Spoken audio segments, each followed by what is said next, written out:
ओम नमो भगवते वासुदेवाय। भागवत पुराण दशम स्कंद 16वां अध्याय कालिया पर कृपा।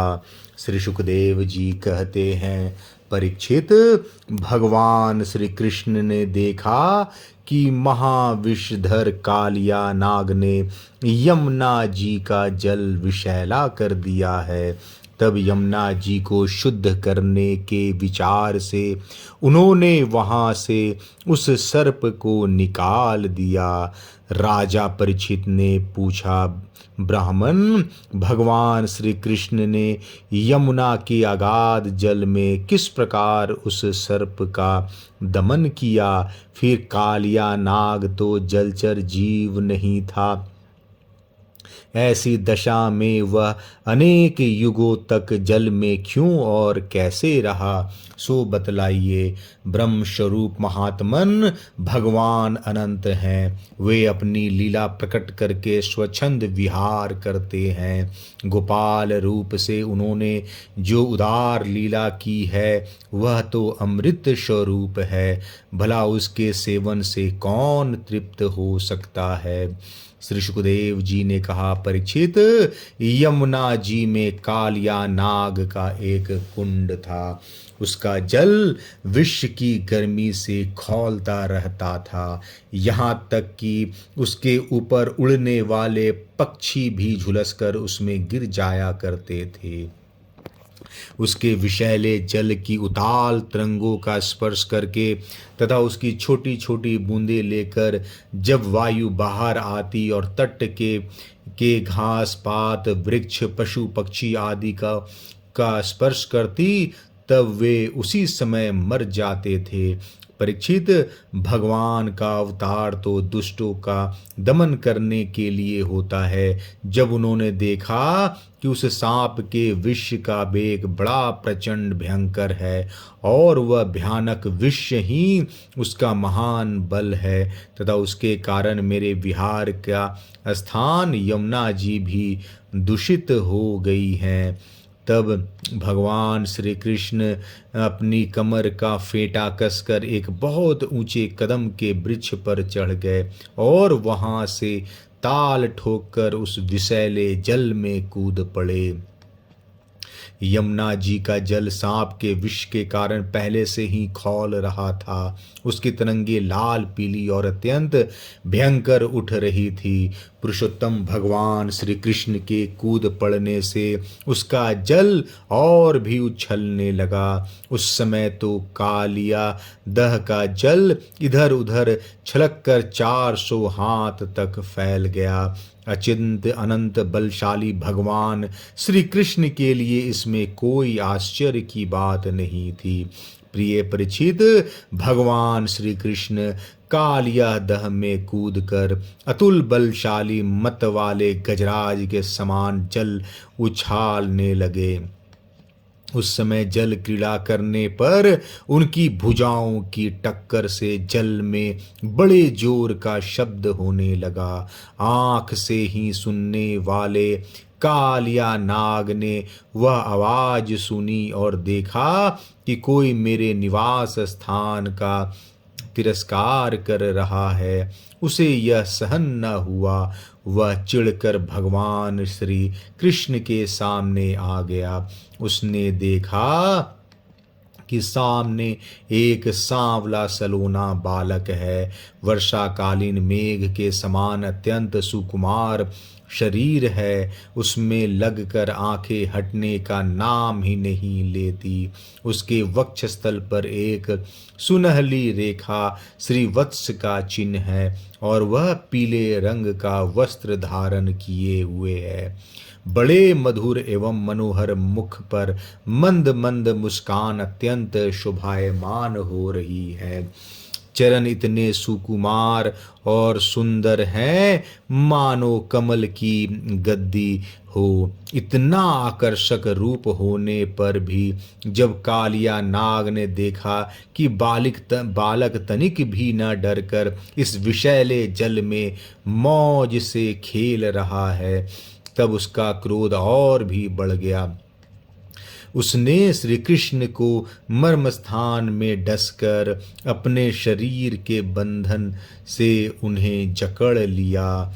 भगवान श्री कृष्ण नागपाश में बंद कर निश्चेष्ट हो गए। यह देखकर उनके प्यारे सखा ग्वाल बाल बहुत ही पीड़ित हुए और उसी समय दुख, पश्चाताप और भय से मूर्छित होकर पृथ्वी पर गिर पड़े, क्योंकि उन्होंने अपने शरीर, सुहद, धन, संपत्ति, स्त्री, पुत्र, भोग और कामनाएं सब कुछ भगवान श्री कृष्ण को ही समर्पित कर रखा था। गाय, बैल, बछिया और बछड़े बड़े दुख से डकारने लगे। श्री कृष्ण की ओर ही उनकी टकटकी बंद रही थी।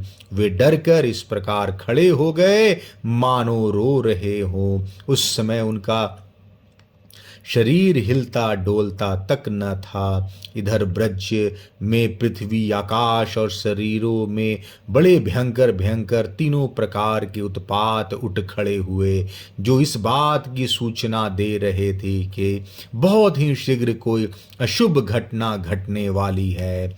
नंद बाबा आदि गोपों ने पहले तो उन अपशकुनों को देखा और पीछे से यह जाना कि आज श्री कृष्ण बिना बलराम के ही गाय चराने चले गए। वे भय से व्याकुल हो गए।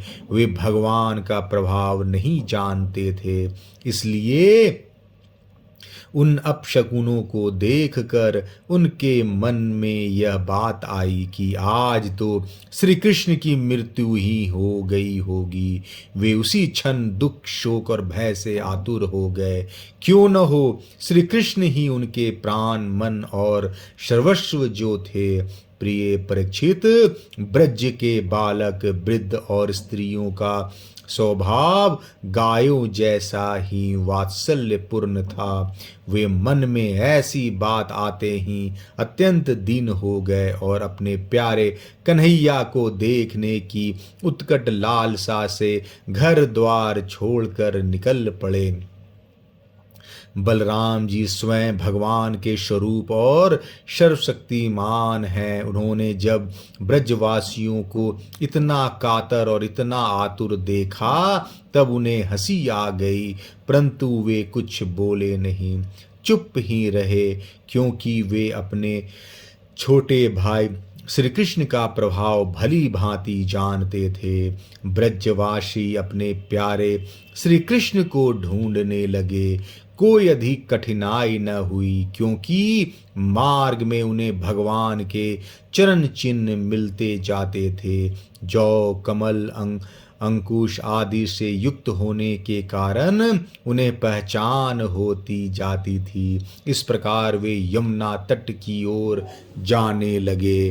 परीक्षित, मार्ग में गौं और दूसरों के चरण चिन्हों के बीच बीच में भगवान के चरण चिन्ह भी दिख जाते थे। उनमें कमल, जौ, अंकुश, वज्र और ध्वजा के चिन्ह बहुत ही स्पष्ट थे। उन्हें देखते हुए वे बहुत शीघ्रता से चले। उन्होंने दूर से ही देखा कि कालिया दह में कालिया नाग के शरीर से बंधे हुए श्री कृष्ण चेष्टाहीन से हो रहे हैं। कुंड के किनारे पर ग्वाल बाल अचेत हुए पड़े हैं और गौएं, बैल, बछड़े आदि बड़े आर्त स्वर से डकरा रहे हैं। यह सब देख कर वे सब गोप अत्यंत व्याकुल और अंत में मूर्छित हो गए। गोपियों का मन अनंत गुण गण नीलय भगवान श्री कृष्ण के प्रेम के रंग में रंगा हुआ था। वे तो नित्य निरंतर भगवान के सौहर्द, उनकी मधुर मुस्कान, प्रेम भरी चितवन तथा मीठी वाणी का ही स्मरण करती रहती थी। जब उन्होंने देखा कि हमारे प्रियतम श्याम सुंदर को काले सांप ने जकड़ रखा है, तब तो उनके हृदय में बड़ा ही दुख और बड़ी ही जलन हुई। अपने प्राण बल्लभ जीवन सर्वस्व के बिना उन्हें तीनों लोक सूने दिखने लगे। माता यशोदा तो अपने लाडले लाल के पीछे कालिया दह में कूदने ही जा रही थी, परंतु गोपियों ने उन्हें पकड़ लिया। उनके हृदय में भी वैसे ही पीड़ा थी, उनकी आंखों से भी आंसुओं की झड़ी लगी हुई थी। सबकी आंखें श्री कृष्ण के मुख कमल पर लगी थी। जिनके शरीर में चेतना थी वे ब्रजमोहन श्री कृष्ण की पूतना बध आदि की प्यारी प्यारी ईश्वर की लीलाएं कह कह कर यशोदा जी को धीरज बंधाने लगी, किंतु अधिकांश तो मुर्दों की तरह पड़ ही गई थी। परीक्षित, नंद बाबा आदि के जीवन प्राण तो श्री कृष्ण ही थे। वे श्री कृष्ण के लिए कालिया दह में घुसने लगे। यह देख कर श्री कृष्ण का प्रभाव जानने वाले भगवान बलराम जी ने किन्हीं को समझा बुझाकर, किन्हीं को बलपूर्वक और किन्हीं को उनके हृदयों से प्रेरणा करके उन्हें रोक दिया। परीक्षित, यह सांप के शरीर से बंध जाना तो श्री कृष्ण की मनुष्यों जैसी एक लीला थी। जब उन्होंने देखा कि ब्रज की सभी लोग स्त्री और बच्चे के साथ मेरे लिए इस प्रकार अत्यंत दुखी हो रहे हैं और सचमुच मेरे सिवा इनका कोई दूसरा सहारा भी नहीं है, तब वे एक मुहूर्त तक सर्प के बंधन में रहकर बाहर निकल आए। भगवान श्री कृष्ण ने उस समय अपना शरीर फुलाकर खूब मोटा कर लिया। इससे सांप का शरीर टूटने लगा। वह अपना नागपाश छोड़कर अलग खड़ा हो गया और क्रोध से आग बबूला हो अपने फन ऊंचा करके फुफकारे मारने लगा। घात मिलते ही श्री कृष्ण पर चोट करने के लिए वह उनकी ओर टकटकी लगाकर देखने लगा। उस समय उसके नथुने से विष की फुहारें निकल रही थी। उसकी आंखें स्थिर थी और इतनी लाल लाल हो रही थी मानो भट्टी पर तपाया हुआ खपड़ा हो। उसके मुंह से आग की लपटें निकल रही थी। उस समय कालिया नाग अपनी दोहरी जीभ लपलपाकर अपने होठों के दोनों किनारों को चाट रहा था और अपनी कराल आंखों से विष की ज्वाला उगलता जा रहा था। अपने वाहन गरुड़ के समान भगवान श्री कृष्ण उसके साथ खेलते हुए पैतरा बदलने लगे और वह सांप भी उन पर चोट करने का दांव देखता हुआ पैतरा बदलने लगा। इस प्रकार पैतरा बदलते बदलते उसका बल छीन हो गया। तब भगवान श्री कृष्ण ने उसके बड़े बड़े सिरों को तनिक दबा दिया और उछल कर उन पर सवार हो गए। कालिया नाग के मस्तकों पर बहुत सी लाल लाल मणियां थी। उनके स्पर्श से भगवान के सुकुमार तलुओं की लालिमा और भी बढ़ गई। नृत्य गान आदि समस्त कलाओं के आदि प्रवर्तक भगवान श्री कृष्ण उसके सिरों पर कलापूर्ण नृत्य करने लगे। भगवान के प्यारे भक्त गंधर्व सिद्ध देवता चारण और दिवंगनाएं ने जब देखा कि भगवान नृत्य करना चाहते हैं तब वे बड़े प्रेम से मृदंग ढोल नगाड़े आदि बाजे बजाते हुए सुंदर सुंदर गीत गाते हुए पुष्पों की वर्षा करते हुए और अपने को निछावर करते हुए भेंट ले लेकर उसी समय भगवान के पास आ पहुँचे। परीक्षित, कालिया नाग के 101 सिर थे। वह अपने जिस सिर को नहीं झुकाता था उसी को प्रचंड दंडधारी भगवान अपने पैरों की चोट से कुचल डालते। इससे कालिया नाग की जीवन शक्ति छीन हो चली। वह मुंह और नथुनों से खून उगलने लगा। अंत में चक्कर काटते काटते वह बेहोश हो गया। तनिक भी चेत होता तो वह अपनी आंखों से विष उगलने लगता और क्रोध के मारे जोर जोर से फुफकारे मारने लगता। इस प्रकार वह अपने सिरों में से जिस सिर को ऊपर उठाता उसी को नाचते हुए भगवान श्री कृष्ण अपनी चरणों की ठोकर से झुकाकर रौंद डालते। उस समय पुराण पुरुषोत्तम भगवान श्री कृष्ण के चरणों पर जो खून की बूंदें पड़ती थी उसमें उनसे ऐसा मालूम होता मानो रक्त पुष्पों से उनकी पूजा की जा रही हो। परीक्षित, भगवान के इस अद्भुत तांडव नृत्य से कालिया के फन रूप छत्ते छिन्न भिन्न हो गए। उसका एक एक अंग चूर चूर हो गया और मुंह से खून की उल्टी होने लगी। अब उसे सारे जगत के आदि शिक्षक पुराण पुरुष भगवान नारायण की स्मृति हुई।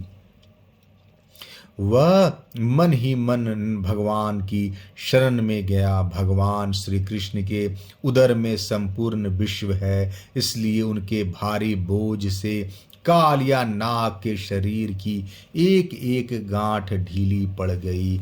उनकी एड़ियों की चोट से उसके छत्र के समान फन छिन्न भिन्न हो गए। अपने पति की यह दशा देखकर उसकी पत्नियां भगवान के शरण में आईं। वे अत्यंत आतुर हो रही थी। भय के मारे उनके वस्त्र आभूषण अस्त व्यस्त हो रहे थे और केश की चोटियां भी बिखर रही थी। उस समय उन साध्वी नाग पत्नियों के चित्त में बड़ी घबराहट थी। अपने बालकों को आगे करके वे पृथ्वी पर लौट गई और हाथ जोड़कर उन्होंने समस्त प्राणियों के एकमात्र स्वामी भगवान श्री कृष्ण को प्रणाम किया। भगवान श्री कृष्ण को शरणागत वत्सल जानकर अपने अपराधी पति को छुड़ाने की इच्छा से उन्होंने उनकी शरण ग्रहण की। नाग पत्नियों ने कहा, प्रभु, आपका यह अवतार ही दुष्टों को दंड देने के लिए हुआ है, इसलिए इस अपराधी को दंड देना सर्वथा उचित है। आपकी दृष्टि में शत्रु और पुत्र का कोई भेदभाव नहीं है, इसलिए आप जो किसी को दंड देते हैं वह उसके पापों का प्रायश्चित कराने और उसका परम कल्याण करने के लिए ही हैं। आपने हम लोगों पर बड़ा ही अनुग्रह किया। यह तो आपकी कृपा प्रसाद ही है, क्योंकि आप जो दुष्टों को दंड देते हैं उससे उनके सारे पाप नष्ट हो जाते हैं। इस सर्प के अपराधी होने में तो कोई संदेह ही नहीं है। यदि यह अपराधी न होता तो इसे सर्प की योनि ही क्यों मिलती। इसलिए हम सच्चे हृदय से आपके इस क्रोध को भी अपना अनुग्रह ही समझती हैं। अवश्य ही पूर्व जन्म में इसने स्वयं मान रहित होकर और दूसरों का सम्मान करते हुए कोई बड़ी तपस्या की है, अथवा सब जीवों पर दया करते हुए इसने कोई बहुत बड़ा धर्म किया है, तभी तो आप इसके ऊपर संतुष्ट हुए हैं।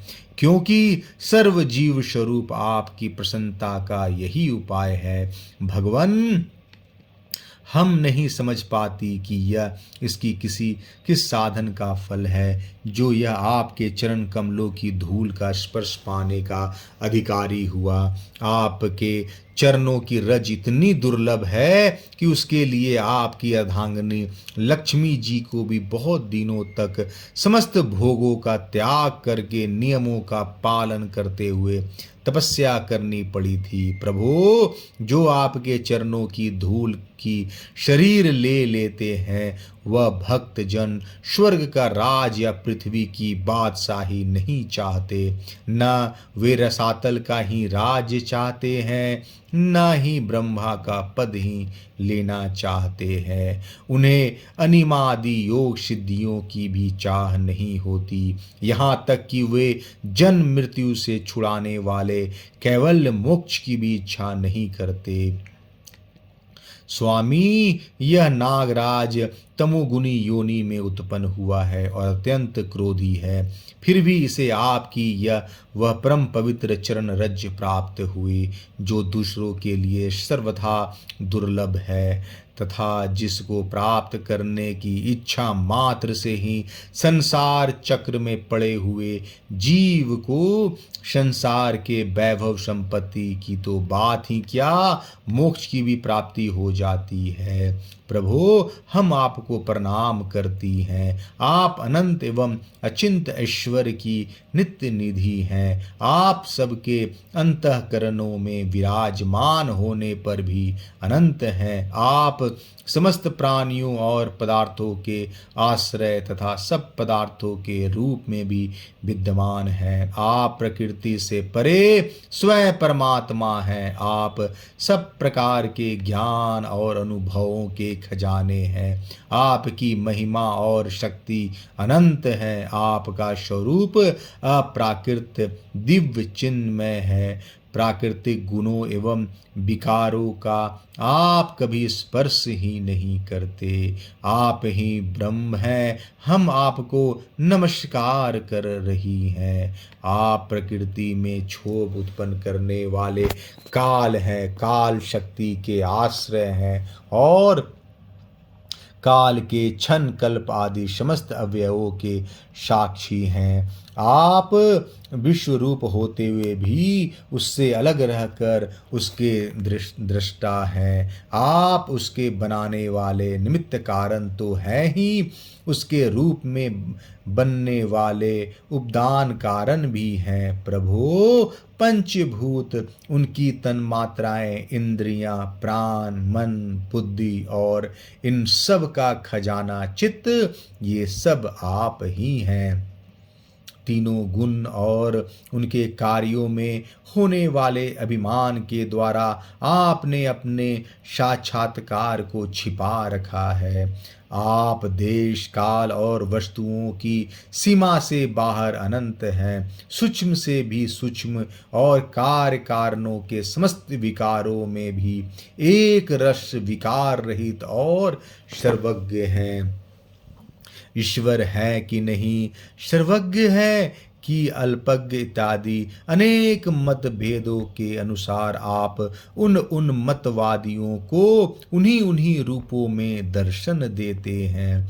समस्त शब्दों के अर्थ के रूप में तो आप हैं ही, शब्दों के रूप में भी हैं और उन दोनों का संबंध जोड़ने वाली शक्ति भी आप ही हैं। हम आपको नमस्कार करती हैं। प्रत्यक्ष, अनुमान आदि जितने भी प्रमाण हैं उनको प्रमाणित करने वाले मूल आप ही हैं। समस्त शास्त्र आपसे ही निकलते हैं और आपका ज्ञान स्वतः सिद्ध है। आप ही मन को लगाने की विधि के रूप में और उसको सब कहीं से हटा लेने की आज्ञा के रूप में प्रवृत्ति मार्ग और निवृत्ति मार्ग हैं। इन दोनों के मूल भेद भी स्वयं आप ही हैं। हम आपको बार बार नमस्कार करती हैं। आप शुद्ध सत्वमय वसुदेव के पुत्र वासुदेव, शंकरसन एवं प्रद्युम्न और अनिरुद्ध भी हैं। इस प्रकार चतुर्व्यूह के रूप में आप भक्तों तथा यादवों के स्वामी हैं। श्री कृष्ण, हम आपको नमस्कार करती हैं। आप अंतःकरण और उसकी वृत्तियों के प्रकाशक हैं और उन्हीं के द्वारा अपने आप को ढक रखते हैं। उन अंतःकरण और वृत्तियों के द्वारा ही आपके स्वरूप का कुछ कुछ संकेत भी मिलता है। आप उन गुणों और उनके वृत्तियों के साक्षी तथा स्वयं प्रकाश हैं। हम आपको नमस्कार करती हैं। आप मूल प्रकृति में नित्य विहार करते रहते हैं। समस्त स्थूल और सूक्ष्म जगत की सिद्धि आपसे ही होती है। हर्षिकेश, आप मनशील आत्मा राम है। मौन ही आपका स्वभाव है। आपको हमारा नमस्कार है। आप सूक्ष्म, आप स्थूल सूक्ष्म समस्त गतियों के जानने वाले तथा सबके साक्षी हैं। आप नाम रूपमात्मक विश्व प्रपंच के निषेध की अवधि तथा उसके अधिष्ठान होने के कारण विश्व रूप भी हैं। आप विश्व के अध्यास तथा अपवाद के साक्षी हैं एवं अज्ञान के द्वारा उसकी सत्व भ्रांति एवं सत्य रूप ज्ञान के द्वारा उसकी अत्यांतिक निवृत्ति के भी कारण हैं। आपको हमारा नमस्कार है प्रभु। यद्यपि कर्तापन न होने के कारण आप कोई भी कर्म नहीं करते, निष्क्रिय हैं, तथापि अनादि काल शक्ति को स्वीकार करके प्रकृति के गुणों के द्वारा आप उस विश्व की उत्पत्ति, स्थिति और प्रलय की लीला करते हैं। क्योंकि आपकी लीलाएं अमोघ है, आप सत्य संकल्प हैं, इसलिए जीवों के संस्कार रूप से छिपे हुए स्वभाव को अपनी दृष्टि से जागृत कर देते हैं। त्रिलोकी में 3 प्रकार की योनियां हैं, सत्वगुण प्रधान शांत, रजोगुण प्रधान अशांत और तमोगुण प्रधान मूढ़। वे सब के सब आपकी लीला मूर्तियां हैं। फिर भी इस समय आपको सत्वगुण प्रधान शांत जन ही विशेष प्रिय है, क्योंकि आपका यह अवतार और ये लीलाएं साधु जन की रक्षा तथा धर्म की रक्षा एवं विस्तार के लिए ही है। शांत मन स्वामी को एक बार अपनी प्रजा का अपराध सह लेना चाहिए। यह मूढ़ है, आपको पहचानता नहीं है, इसलिए इसे क्षमा कर दीजिए। भगवान कृपा कीजिए, अब यह सर्प मरने ही वाला है। साधु पुरुष सदा से ही हम अबलाओं पर दया करते आए हैं, अतः आप हमें हमारे प्राण स्वरूप पति देव को दे दीजिए। हम आपकी दासी हैं, हमें आप आज्ञा दीजिए आपकी क्या सेवा करें, क्योंकि जो श्रद्धा के साथ आपकी आज्ञाओं का पालन, आपकी सेवा करता है, वह सब प्रकार के भयों से छुटकारा पा जाता है। श्री सुखदेव जी कहते हैं, परीक्षित, भगवान के चरणों की ठोकरों से कालिया नाग के फन छिन्न भिन्न हो गए थे।